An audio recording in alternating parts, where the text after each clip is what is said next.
दोस्तों, हाल ही में महाकुंभ के दौरान एक ऐसा चमत्कारी दृश्य देखने को मिला जिसे देखकर सभी की धड़कनें थम सी गईं।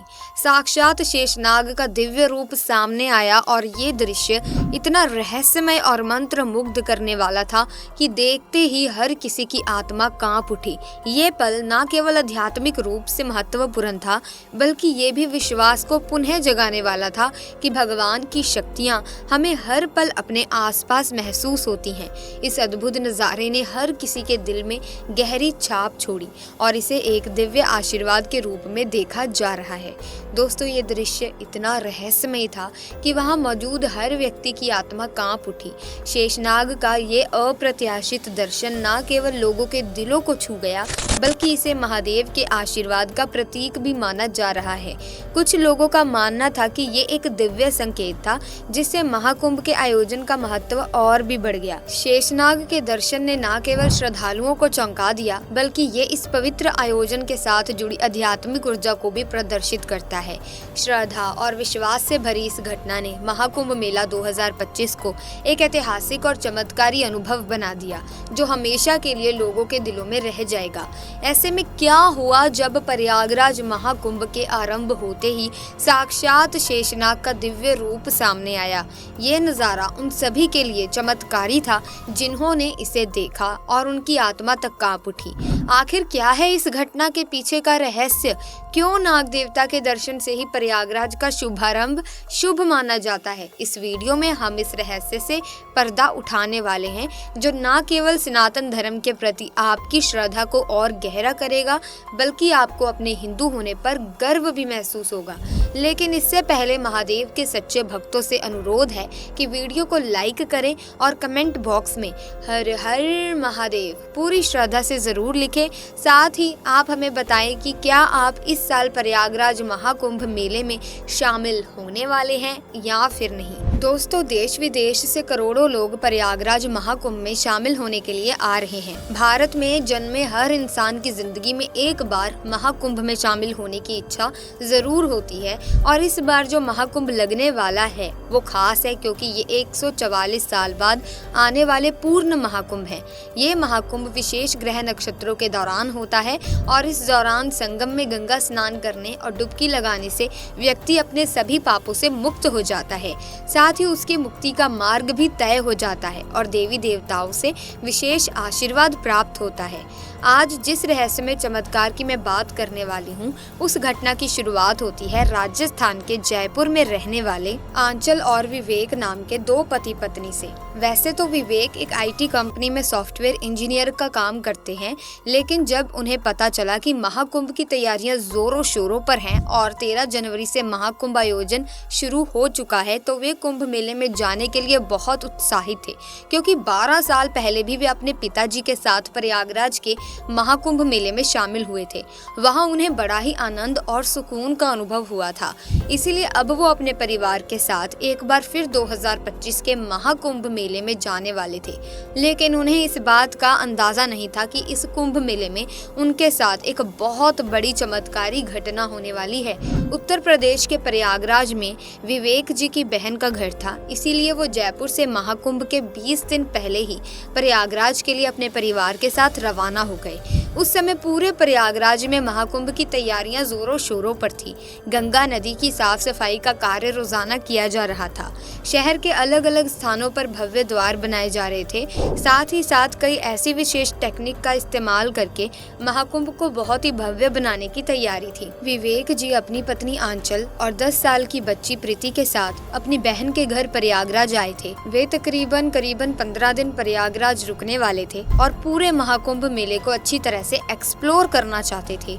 जब महाकुंभ शुरू होने का समय जैसे जैसे नजदीक आया, वैसे वैसे देश से हजारों साधु प्रयागराज पहुंचने लगे, जिसमें कुछ साधु ऐसे थे जो लोगों का ध्यान अपनी ओर बहुत ज्यादा खींच रहे थे। जब विवेक जी अपने परिवार के साथ पहले दिन महाकुंभ के मेले में पहुंचे, तो उन्हें सबसे पहले एक चाबी वाले बाबा दिखाई दिए, जो कि प्रयागराज के उस महाकुंभ में सबके आकर्षण का केंद्र बने हुए थे, क्योंकि वे अपने साथ 20 किलो की चाबी लेकर आए थे। उन्होंने उस चाबी को राम नाम की चाबी बताया था।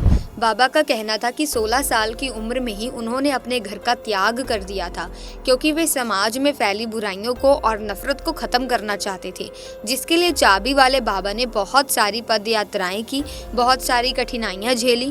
उनके पास 20 किलो की चाबी है और इसी चाबी के जरिए वे लोगों का अहंकार तोड़ते हैं और उन्हें अध्यात्म का रास्ता दिखाते हैं।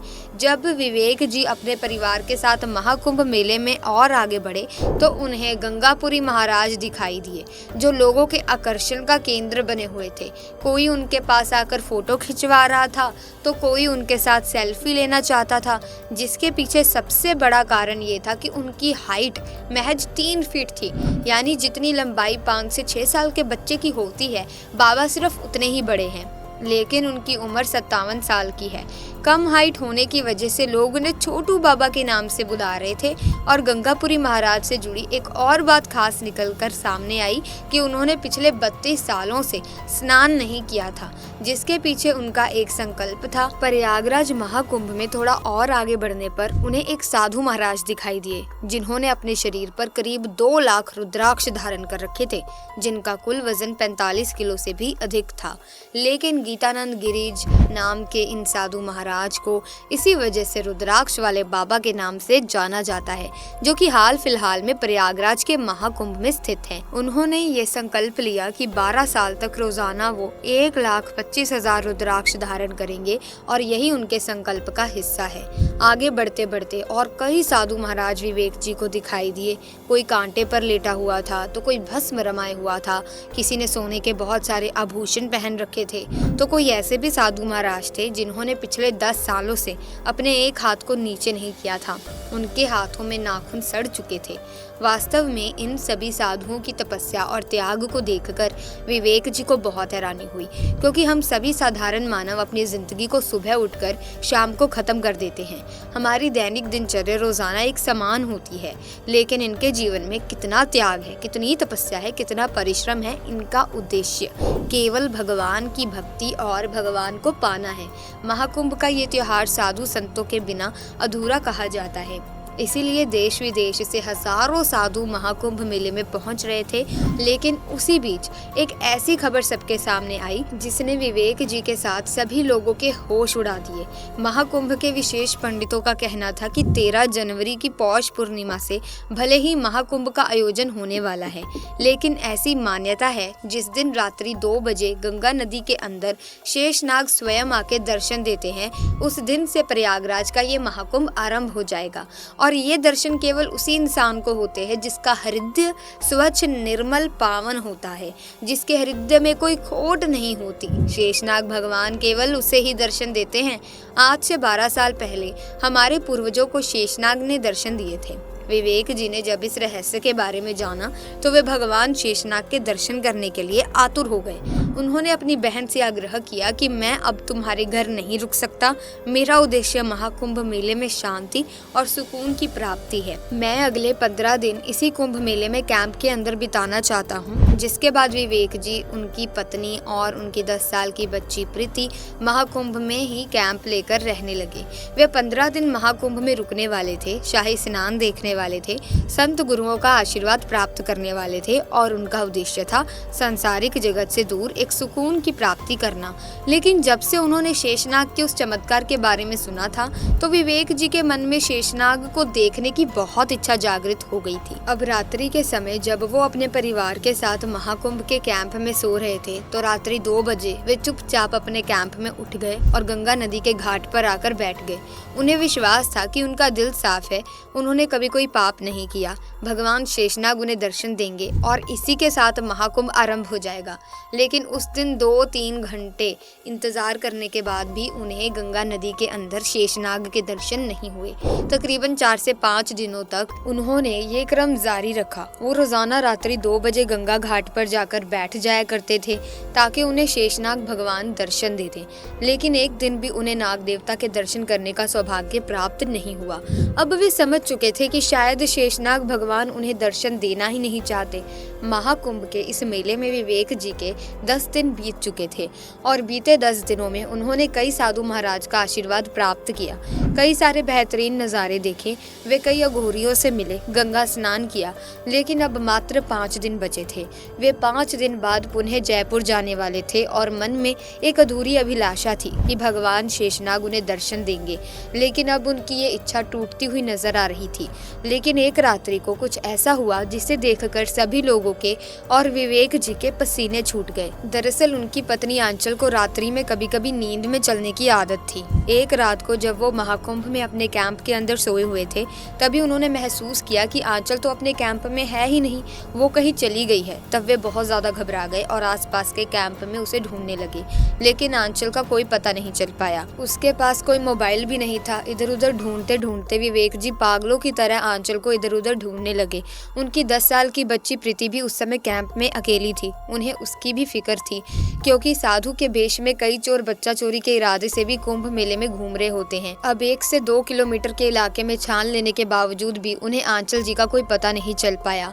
कुछ समय बाद वे 2 किलोमीटर दूर एक बहुत ही वीरान गंगा घाट पर पहुंचे, जहां पर उन्हें आंचल जी बेसुध अवस्था में गंगा घाट पर सोई हुई मिली। उन्हें सही सलामत देखकर विवेक जी की जान में जान आ गई। वे आंचल जी को जगाना चाहते थे, लेकिन ऐसा लग रहा था मानो वो भयंकर बेहोशी की अवस्था में हो।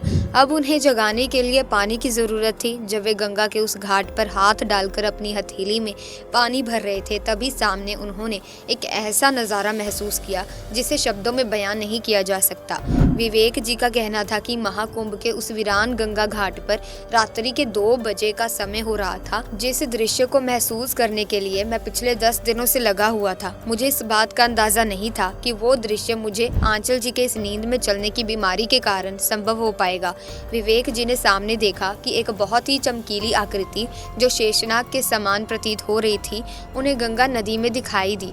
लेकिन उस शक्ति का तेज इतना ज्यादा था कि उसके प्रभाव से उनकी आंखें चुंधिया गई। ऐसा लग रहा था मानो वो सामने कुछ भी नहीं देख पा रहे हों।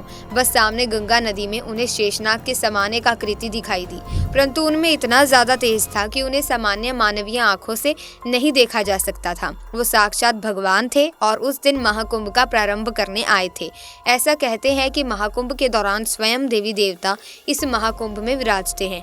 भगवान शिव के गले की शोभा बढ़ाने वाले साक्षात शेषनाग गंगा नदी में दर्शन देकर इस महाकुंभ की शुरुआत करते हैं। जब यह नजारा विवेक जी ने अपनी आंखों से देखा तो उनके पसीने छूट गए। जब उन्होंने पानी की कुछ बूंदें आंचल जी के ऊपर डाली तो उन्हें भी होश आया, लेकिन वो बहुत ज्यादा हैरान थी कि वो आखिर अपने कैंप से इतना दूर कैसे आ गई। तब तक शेषनाग अंतर्ध्यान हो चुके थे, लेकिन विवेक जी ने अपनी आंखों से जो देखा था वो बयां कर पाना मुश्किल था। उन्होंने आंचल जी को ये सारी हकीकत बताई। तब उन्हें महादेव की एक लीला समझ आई कि जब हम भगवान के चमत्कार को देखने के लिए खुद प्रयास करते हैं तो वो चमत्कार नहीं हो पाता। चमत्कार तभी होते हैं जब भगवान हमें चमत्कार दिखाना चाहते हैं। वे पिछले 10 दिनों से गंगा घाट पर रात्रि को 2 बजे शेषनाग भगवान का इंतजार कर रहे थे, लेकिन उन्हें दर्शन प्राप्त नहीं हुए। और जिस दिन उन्होंने चमत्कार की उम्मीद छोड़ दी, उस दिन महादेव ने एक ऐसी लीला रची कि आंचल जी को नींद में चलाकर 2 किलोमीटर आगे भेज दिया, क्योंकि उस गंगा घाट पर कई साधु संत लोग मौजूद थे। कई लोग कैंप बनाकर रह रहे थे, लेकिन 2 किलोमीटर दूर वो गंगा घाट काफी वीरान था और वहां पर ही ये चमत्कार संभव हो सकता था। जब इस चमत्कार के बारे में विवेक जी ने साधु संतों को बताया तो उन्होंने एक ही नारा लगाया कि महाकुंभ का आरंभ हो चुका है। भगवान शेषनाग ने दर्शन दिए। इससे एक बात और स्पष्ट हो गई कि विवेक जी काफी साफ दिल वाले इंसान हैं। उन्होंने कभी किसी का बुरा नहीं किया, कोई बुरा कर्म नहीं किया। ऐसे लोगों को भगवान शेषनाग दर्शन देते हैं। महाकुंभ देश विदेश की आस्था का बड़ा केंद्र है और जो भी महाकुंभ में आता है वो अपने साथ एक अनूठी याद लेकर जरूर जाता है। आप भी हमें नीचे कमेंट बॉक्स में बताइए, क्या आप प्रयागराज में लगने वाले इस महाकुंभ में शामिल होने वाले हैं या नहीं। और हाँ, अगर वीडियो आपको अच्छी लगी हो तो इसे एक लाइक ज़रूर कर दीजिएगा, ज़्यादा से ज़्यादा शेयर करें। और अगर आपको इसी तरह के चमत्कारी वीडियोस की अपडेट पानी है, आप और इसी तरह की वीडियोस देखना चाहते हैं, तो चैनल को सब्सक्राइब करके बेल आइकन को प्रेस कर लीजिए ताकि नए वीडियोस की अपडेट आपको मिलती रहे। हम मिलेंगे जल्द ही, तब तक के लिए धन्यवाद। हर हर महादेव।